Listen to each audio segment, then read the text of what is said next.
A giant container ship ran aground in the Suez Canal. One stranded ship, one giant problem for global trade. Massive container ship blocking the Suez Canal. Completely blocked after a huge cargo ship ran aground. The Suez Canal shutdown has played havoc with a major trade route connecting east and west. Recently, a lot of attention has been drawn to the Suez Canal following its blockage by the container vessel Ever Given on March 23, 2021 due to the high winds of a sandstorm. On March 29, the ship was refloated, allowing ships to pass through once again. This blockage led to a buildup of at least 369 other vessels and held up $9 billion a day in goods. After this ordeal was concluded, the ship was set to be inspected of its seaworthiness. The ship is to remain in Egypt as the dispute over a $1.2 billion fine between the Suez Canal Authority and the ship's owner continue. Many people may have heard about this Suez Canal, but not know any history about it or even where it really is. This video is going to focus on the Suez Crisis, but from a Canadian perspective, specifically how the Suez Crisis affected Canada's participation in the world community.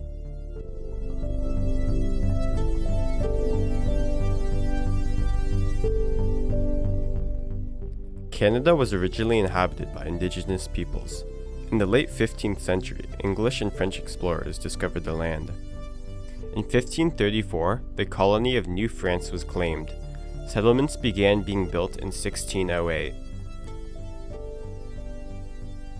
In 1763, after France's defeat in the Seven Years' War, France gave up almost all of its land in North America to the United Kingdom. The province Quebec was divided into Upper and Lower Canada in 1791. However, in 1841, it was reunified. In 1867, the province of Canada joined with the two East Maritime provinces, New Brunswick and Nova Scotia, through confederation to become a self-governing entity called Canada. In later years, more provinces joined, the most recent being Newfoundland and Labrador in 1949. Until the end of the First World War in 1918, Britain continued to influence Canadian policies, as it was since 1848.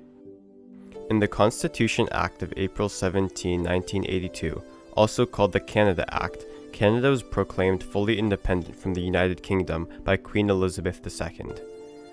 As already described, Canada as a country has matured tremendously throughout history. Over the years, it has engaged more in the global community. Now, for the main purpose of the video, the Suez Crisis was significant in the development of Canada's participation in the international community. Yes, I know it's a mouthful. Through acting as a mediator, the idea and creation of the United Nations Emergency Force, sending troops to Egypt and resolving the conflict over the Suez Canal, Canada developed tremendously as a nation. The Suez Crisis was the beginning of Canada partaking more in the affairs of other countries via peacekeeping and humanitarian aid, as an active member of the world community.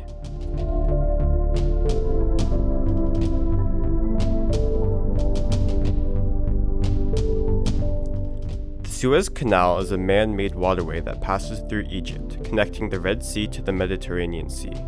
It was a vital route for oil transportation to Britain. Construction of the canal began in 1859 and ended in 1869, built by Egyptian workers. The canal was opened by the French and British Suez Canal Company, formed by French diplomat Ferdinand de Lesseps in 1858 for the sole purpose of the construction of the passage. On July 26, 1956, Egyptian President Gamal Abdel Nasser seized and nationalized the company. This meant that the Egyptian state would take ownership of this previously privately owned enterprise. If Nasser blocked the flow of oil, the British economy would be damaged. Nasser declared that the canal was seized and nationalized to finance the Aswan's Dam construction through the shipping tolls after the US and Britain decided not to sponsor the project as they had promised earlier. In retaliation, Britain, France, and Israel planned a response through military means in secret, not telling other signers of the North Atlantic Treaty Organization, or NATO, after diplomacy with Egypt did not work. Israel sided with the French and British as they already had animosity with Egypt from past circumstances. On October 29, 1956, 10 Israeli brigades advanced into Egypt to the canal, and on October 31, Britain and France bombed the Canal area. Between the 5th and 6th of November, British along with French forces landed in Port Fouad and Port Said and began taking over the Canal area. Now, Canada was in a mediatorial position between the countries, not wanting any military action to be taken by either side, as it would damage relations and risk a larger scale war. Canada instead believed there was a better way to solve the dispute in a peaceful manner. Canadian Foreign Minister Lester B. Pearson spent months over the summer and fall of 1956 working towards a diplomatic answer to the Suez Crisis. However, his efforts were unsuccessful when Britain began bombing the Canal Zone, so he had to reassess his strategy.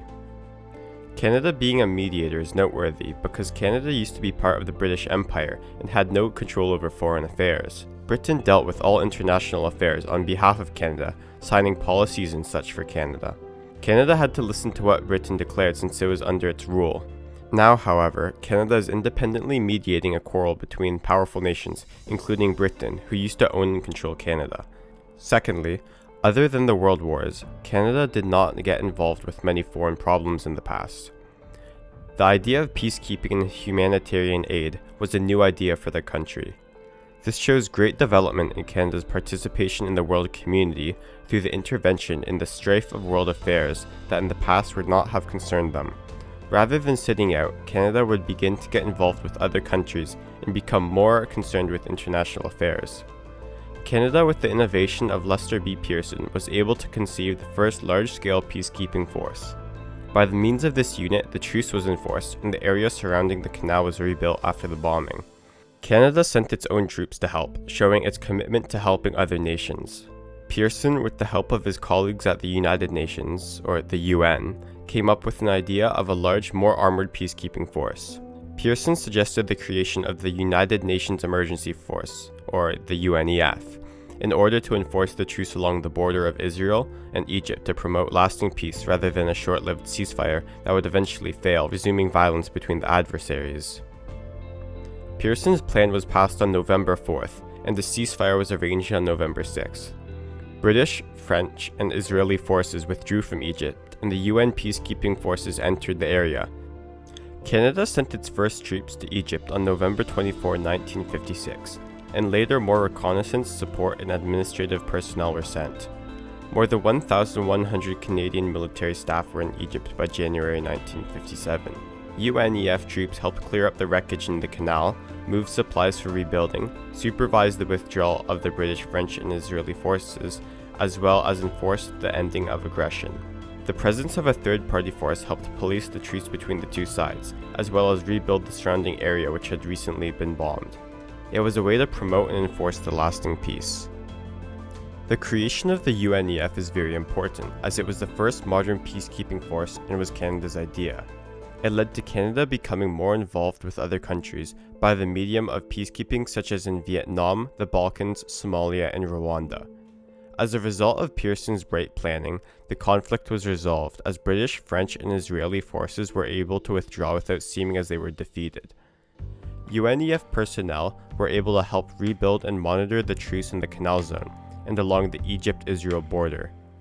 Lester B. Pearson won the Nobel Peace Prize in 1957 for de-escalating the situation in Egypt using the large-scale UN peacekeeping force. He later became Prime Minister of Canada from 1963 to 1968.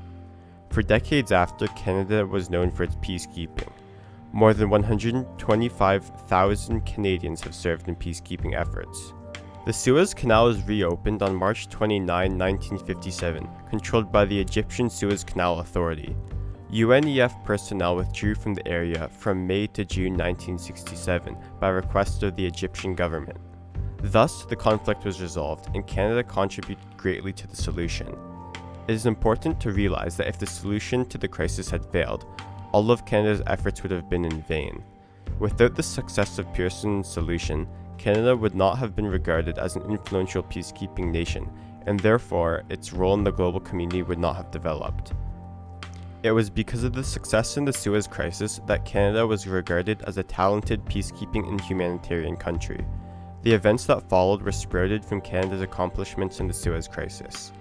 Overall, the Suez Crisis played a big role in the development of Canada's participation in the world community. It was the Suez Crisis that led Canada to invent the modern idea of peacekeeping. Canada also sent its own troops to Egypt to maintain peace, which helped bring an end to the conflict over the Canal. It began participating more in the world community as a result of the Suez Crisis, and Canada's new era of peacekeeping began. Peacekeeping gave Canada an identity amongst the large international powers it was surrounded by, and gave the country a greater responsibility for conflicts and relationships in the world. The Suez Crisis was the beginning of Canada becoming more active in the international community.